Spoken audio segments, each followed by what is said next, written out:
یہ میرا پارٹ 4 ہے، تاجیہ کی حقیقت۔ میں حسن چشتی، میں وہیں سے آگے کنٹینیو کر رہا ہوں۔ اسپشٹ یہ ہے کہ تازیہ داری میں ہی راج حیات النبی کا سبق پوشیدہ ہے، جو انسانیت کے لیے امن و رحمت ہے، اسی کا ڈنکا بج رہا ہے۔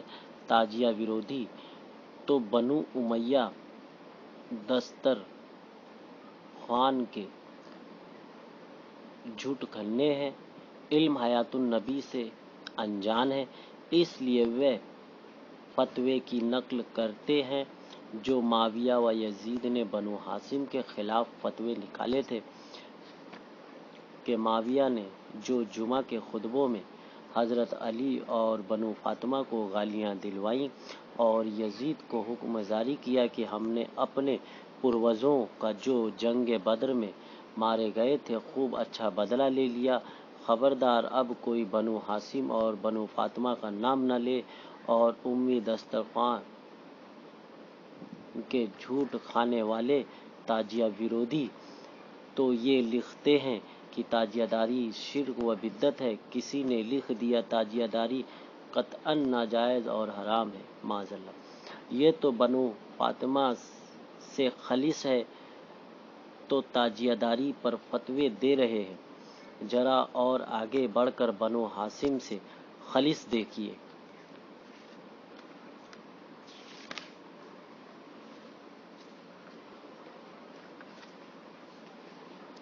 عبدالوہاب نجدی نے لکھ دیا کہ حضرت محمد کا روضہ اطہر ایک بڑا بت ہے، اس کو مٹا دینا چاہیے۔ اسماعیل دہلوی نے لکھ دیا کہ نماز کے سمے یدی محمد کا خیال آ جائے تو نماز فاسد ہو جاتی ہے۔ اس پرکار عبدالوہاب نجدی اور اسماعیل دہلوی دونوں متوں کو جوڑ کر اس 14ویں شتابدی کے آخر میں سعودی حکومت کا ایڈیٹر اپنے اخبار الدعوت میں لکھتا ہے کہ گنبد خضرا اور قبر رسول کو دھوست کر کے زمین برابر کر دیا جائے، اس کے رہنے سے نماز فاسد بھنگ ہو جاتی ہے۔ اخبار بلٹج اردو، بمبئی، 4 مارچ سن 1978 مفتی عبدالبن سعودی نے فتویٰ نکالا کہ عید میلاد النبی منانا یہودیوں، عیسائیوں اور ہندوؤں کی نقل ہے، جو شرک و بدعت ہے۔ اخبار اجالا ساپتاہک، کلکتہ، 22 نومبر 1981۔ اب امت محمدیہ کے سوجھ بوجھ والوں کو چاہیے کہ گیان اور بدھی سے کام لیں کہ بنو امیہ نے تلواریں چلا کر بنو ہاشم اور بنو فاطمہ کو گمنام کرنا چاہا، اس کا پھل ان کو مل گیا کہ بنو ہاشم اور بنو فاطمہ کا آج تک ڈنکا بج رہا ہے، مگر معاویہ و یزید کا خاندان نشٹ ہو گیا کہ دنیا میں ایک بچے کا بھی پتہ نہیں۔ البتہ جھوٹ کھنے علماء کے پاس شاید ان کی یوجنا رہ گئی تھی، مگر ہمارا اسلام امن و رحمت ہے، ہم کو تلوار نہیں۔ قلم چلا کر بنو امیہ اور تاجیہ ورودھیوں کے پلان کو فیل کر دینا چاہیے، کیونکہ میرا دعویٰ ہے کہ اموی خاندان کا نہ تو دنیا میں کوئی آدمی ہے اور نہ قبروں میں ان کی ہڈیاں ہیں۔ دنیا میں جتنے بھی مسلمان ہیں سب امت محمدیہ ہیں، صرف پیٹو علماء اپنے پیٹ پوشن کے لیے کبھی بنو امیہ کبھی معاویہ و یزید کی پرشنسا کر دیتے ہیں، جیسے ایک محمود عباسی تھا جس نے معاویہ و یزید کو امیر المومنین کا سردار لکھا اور حضرت امام حسین کو باغی، معاذ اللہ، اور واجب القتل ثابت کیا۔ ظاہر ہے کہ وہ عباسی تھا، لیکن کدابی وہ اموی نطفے سے نہیں ہوگا۔ اس نے یہ نہیں لکھا کہ میں معاویہ و یزید کے خاندان سے ہوں، صرف پیٹ پوشن کے لیے معاویہ و یزید کی طرفداری میں لکھ دیا۔ اسی پرکار تاجیہ ورودھی بنو ہاشم و بنو فاطمہ کی توہین و اپمان لکھ دیا کرتے ہیں۔ کہنے کا ارتھ یہ ہے کہ حضرت امام حسین علیہ السلام کی شہادت زمانے کے لیے رحمت ثابت ہوئی۔ ادھارن سوروپ یہ سمجھیے جیسے ایک بھینکر طوفان سے انسانیت ختم ہو چکی تھی تو حضرت نوح سے دوبارہ انسانیت وجود میں آئی، ٹھیک اسی پرکار معاویہ و یزید کے طوفان ظلم و ستم سے محمدی اسلام ختم ہو رہی تھی یا ایکدم ختم ہو چکی تھی، اور اسلام کے نام سے مورختہ کا یگ پھر حاوی ہو گیا تھا، اور مسلمان ڈر کی وجہ سے اسی کو اسلام سمجھ رہے تھے۔ اس لیے حضرت امام حسین نے اپنی شہادت پیش کر کے اموی غندگی سے رحمت کو بچا لیا، یعنی محمدی رحمت حسینی رحمت کے روپ میں جن سادھارن میں پرکٹ ہوئی۔ قرآن کے سورہ مریم میں حسینی رحمت کو ہی قاف ہا یا عین صاد کہا گیا ہے، ذکر رحمت فرمایا۔ سورہ مریم میں حسینی رحمت کو ہی قاف ہا یا عین صاد ذکر رحمت فرمایا۔ قرآن کے وشیشوں نے اشاروں میں لکھا ہے کہ اس مقطع میں کربلا والوں کا ذکر ہے۔ شریعتی علماء نے حروف مقطع کو بے معنی لکھ دیا، مگر اس سے سوال پیدا ہوتا ہے کہ جب قرآن مکمل ہو چکا اور اب کوئی نبی نہیں آئے گا، پھر قرآن میں کوئی بات کیسے بے معنی ہو سکتی ہے؟ ہاں، یہ ہو سکتا ہے کہ تاجیہ ورودھی مقطعات کے معنی مطلب نہ جانتے ہوں تو صرف یہ کہہ سکتے ہیں کہ حروف مقطعات بے معنی مطلب ہمیں معلوم نہیں۔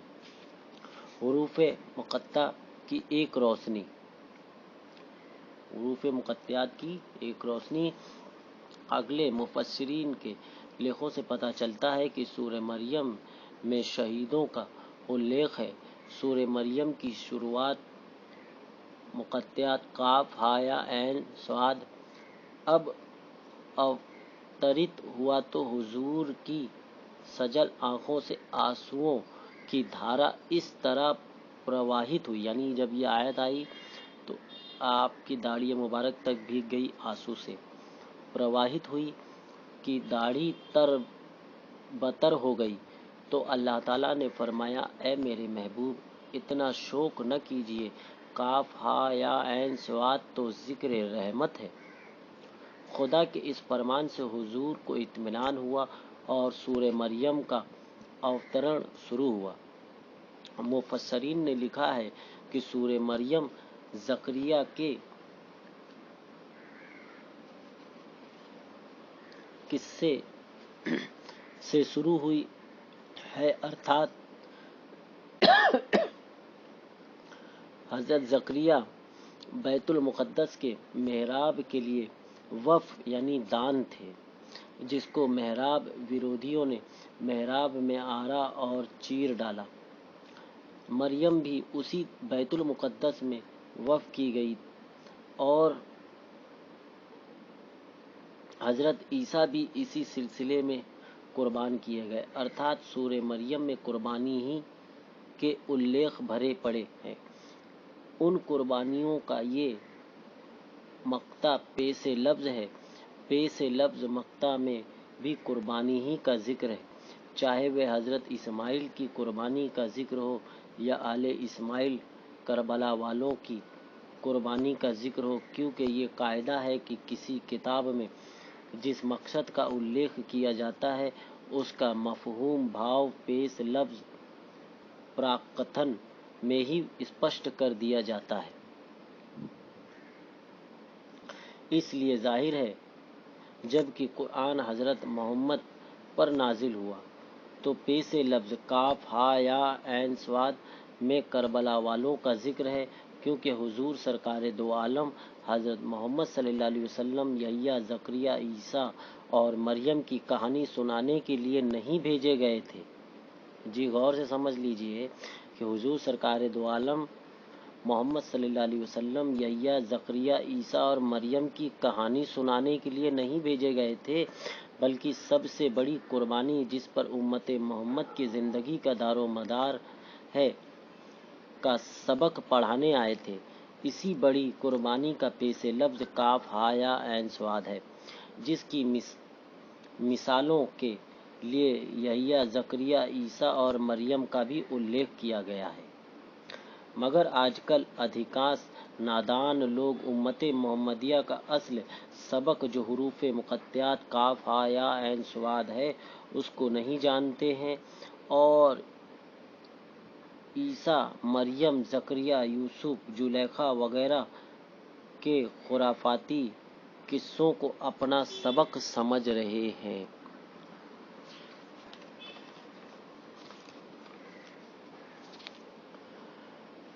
کدابی تفسیر حسینی المعروف تفسیر قادری میں فخر العلماء مولانا فخر الدین صاحب سے جو نقل کشور پریس سے چھپی ہے، جس کا رجسٹر نمبر 113 سن 1887 ہے، پتہ چلتا ہے کہ امت محمدیہ کے لیے کاف ہا یا عین صاد ہی ایک سبق ہے، جس میں کربلا والوں کا ذکر ہے کہ کاف ہا یا عین صاد کے نزول پر خدا نے فرمایا، زکریا بیت المقدس میں قربان ہو کر مکتی کو پراپت ہوئے، پس اے محمد تم ان کا قصہ پڑھ لو، کاف ہا یا عین صاد پر غم نہ کرو۔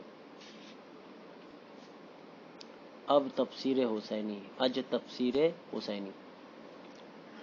یہاں یہ بات اچھی طرح صاف ہو جاتی ہے کہ کاف ہا یا عین صاد میں کربلا والوں کی قربانی کا ذکر ہے، اس لیے حضور اس مقطع کو سن کر رونے لگے اور خدا نے تسلی کے لیے زکریا کے قصے کا حوالہ پیش کر دیا تاکہ ہمیشہ کاف ہا یا عین صاد کا ادھین کیا جائے۔ اس کا ہرگز یہ مطلب نہیں کہ عیسیٰ، یحییٰ اور زکریا کا قصہ پڑھایا جائے اور اس مقطع کے مول ادیش کو بھلا دیا جائے۔ اس حقیقت کے انترگت حضرت علی فرماتے ہیں کہ حضور ہمیشہ کاف ہا یا عین صاد کی دعا پڑھا کرتے تھے۔ تفسیر حسینی پھر پرکار بزرگان دین، صلحاء و سابقین بھوتپورو کے الیخوں سے پتہ چلتا ہے کہ حضرت زکریا کی قربانی زمانے کے لیے ایک سبق تھا، مگر کربلا والوں کی قربانی سارے عالم کے لیے رحمت ہے۔ یہی کارن ہے کہ شہیدوں کی یاد میں نہ تعزیہ داری ہوتی ہے اور نہ تعزیوں کی ضرورت ہوتی ہے، مگر کربلا کے شہیدوں کی یادآوری تعزیہ داری ہے، جس کا قرآن میں ذکر رحمت الیخت ہے۔ از قرآن تعزیہ داری اور حضور کی بھوشیوانی۔ جبکہ حضور سرکار دو عالم نے کربلا کے شہیدوں کی وہ مثال سب سے بڑی گھٹنا کی بھوشیوانی فرمائی، اسی سمے ایک سیسی میں سرزمین کربلا کی مٹی بھری اور اپنی خادمہ ام سلمہ کو دے کر فرمایا تھا کہ جب امام حسین کا خون کربلا کی مٹی پر گرے گا اور وہ مٹی خون سے لال ہو جائے گی تو یہ سیسی بھری مٹی بھی اسی وقت لال دکھائی پڑے گی، جس کے سمبندھ میں عام طور سے یہ مشہور ہے کہ حضرت جبریل وہ مٹی کربلا سے لا کر حضور کو دے گئے تھے اور حضور نے ام سلمہ کے سپرد کر دیا۔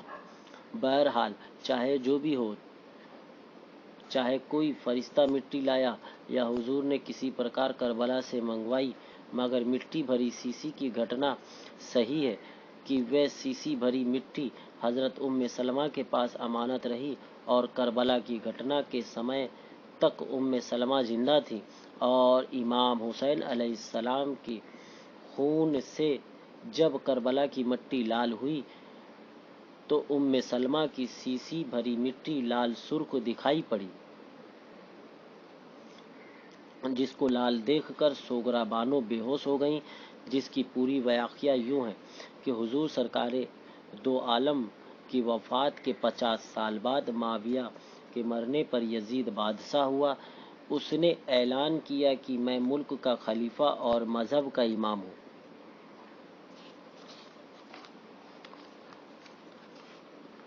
یزید نے مروان کو مدینہ کا گورنر بنا کر حضرت امام حسین کو پیغام بھیجا کہ میرے ہاتھوں پر خلافت و امامت کی بیعت کرو۔ سندیواہن کے پہنچنے سے پہلے ہی حضرت امام علی مقام نے مدینہ شریف کو چھوڑ کر شہر مکہ پہنچے جہاں عبداللہ بن زبیر کی خلافت تھی۔ تب یزیدی حکومت نے یہ پلان بنایا کہ یہ اور بھی اچھا اوسر مل گیا کہ حج کے بہانے سے کچھ لوگ شہر مکہ میں جا کر حج کی بھیڑ میں ہی حضرت حسین کو قتل کر دینے میں کامیابی حاصل کریں گے، مطلب کر لیں گے یا کر سکتے ہیں۔ وہ اتنت نازک گھڑی تھی۔ اس سازش کو حضرت امام حسین اچھی طرح جانتے تھے کہ شہر مکہ میں یزیدی جاسوس تعینات کر دیے گئے ہیں اور عبداللہ بن زبیر بھی ابنۃ الوقت ہیں، لہٰذا حضرت امام حسین نے یہی بہتر سمجھا کہ رسم حج سے ایک دن پہلے ہی شہر مکہ کو بھی چھوڑ کر اپنے خاندان سمیت کوفہ کی طرف چل دیے۔ صرف بڑی بیٹی سغرا بانو کو بیماری کی وجہ سے ام سلمہ کے سپرد کر چکے تھے۔ 25 منزلوں کا سفر کر کے شہر کوفہ کے کچھ قریب پہنچے تھے کہ گورنر کوفہ عبداللہ بن زیاد نے 2 محرم سن 60 ہجری کو حضرت امام حسین کا مقام کربلا پر راستہ روک دیا اور کہا کہ یہاں سے نہ تو آگے بڑھ سکتے ہیں اور نہ واپس جا سکتے ہیں۔ حضرت امام حسین نے فرمایا کہ ہم کو ملک ایران یا ہندوستان کی طرف چلے جانے دو، ہم تیرا ملک ہی چھوڑ رہے ہیں۔ گورنر کوفہ نے کہا تمہاری منزل ختم ہو گئی، یہی آخری منزل تھی۔ اس پرکار یزیدی فوجوں نے حسینی قافلے کو گھیر لیا۔ امام علی مقام نے اسی مقام پر اپنا خیمہ ڈال دیا۔ کمانڈر نے یزید کی مانگ سامنے رکھی۔ حضرت امام حسین نے فرمایا یہ مانگ پورا کرنا اسمبھو ہے۔ یزیدی فوجوں نے 7 محرم سن 60 ہجری سے پہلے رسول کے اس قافلے کا دانہ پانی بند کر دیا۔ اسی ویران ریگستان جیٹھ کا مہینہ، تپتی ہوئی زمین پر وہ قافلہ بآب دانہ پڑا رہا۔ ایک چھوٹی بچی سکینہ بانو تڑپ تڑپ کر اپنی ایڑیاں رگڑتی رہی تھی۔ حضرت عباس علمدار کو دیکھ کر سکینہ لپٹ گئی اور کہا چچا پانی لاؤ۔ حضرت عباس علمدار کو سکینہ کی بے قراری برداشت نہ ہوئی، مسکیجہ پانی کا تھیلا لے کر گھوڑے پر سوار ہو کر فوراً چل دیے اور کہا ابھی پانی لاتا ہوں۔ دریا کے اوپری سطح پر پہنچتے پہنچتے حضرت عباس کے بازو گھائل ہو گئے۔ تب انہوں نے مسکیجہ کو دانتوں سے پکڑ لیا۔ اس پر دشمنوں نے اتنے تیر برسائے کہ مسکیجہ بھی چھلنی ہو گیا کہ ایک بوند بھی پانی نہ لا سکے، جبکہ حضرت امام حسین نے گود میں ایک ننھے بچے علی اصغر کو لے کر کہا کہ ان بچوں پر تو رحم کرو، پانی دے دو۔ تو پانی کے بدلے دشمنوں نے ایک ایسا تیر مارا کہ اس ننھے بچے کا گلا چھد گیا اور تیر حضرت امام حسین کے بازو میں چبھ گیا۔ اسی طرح بے رحمی اور اتیاچار سے 3 دن گزرے اور ایک کے بعد دوسرے سب شہید ہوتے گئے اور 10ویں محرم تک پورے قافلے کی شہادت ہو گئی۔ یعنی یہ 3 دن بہت بھاری گزرے اور ایک کے بعد ایک اس طریقے سے شہید ہوتے گئے اور 10ویں محرم تک پورے قافلے کی شہادت ہو گئی۔ حضرت امام زین العابدین بیمار تھے، انہیں گرفتار کر لیا گیا۔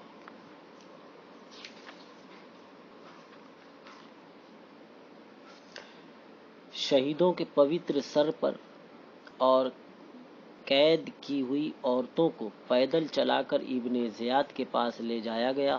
ابن زیاد نے اصحائے قافلے کو دیکھ کر یزید کے دربار میں بھیج دیا۔